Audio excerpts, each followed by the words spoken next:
నీ వల్లే కదా అంతా ఓపిగ్గా జరుగుతోంది. నేనేం చేయనక్క. ఏదైనా పనుంటే ఆ ఇద్దరు పిల్లల ఆకలైనా తీర్చొచ్చు కదా, కానీ దానికి ఒప్పుకోనంటుంటే. సడన్ గా కార్తీక్ ఎందుకిలా మారిపోయాడో తెలియడం లేదు. కుటుంబము పిల్లలు అంటూ ఉంటే గొడవలు తగ్గుతాయంటారు, కానీ ఇప్పుడు నా సంగతే తీసుకో. బిడ్డలు లేకపోయినా ఎప్పుడు నన్ను ఆయన తక్కువ చేసి మాట్లాడలేదు. ఇవి కొంచెం పాతవే, కానీ ఇవి ఇంట్లో వేసుకోవచ్చు. నువ్వు భయపడకు, అన్నీ సర్దుకుంటాయి. నీ బిడ్డల వల్ల నీకు మంచి జరుగుతుంది.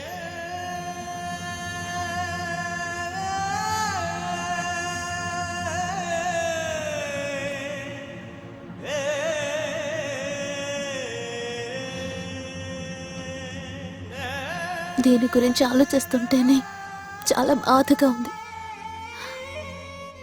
ఇది మా అమ్మ నాన్నల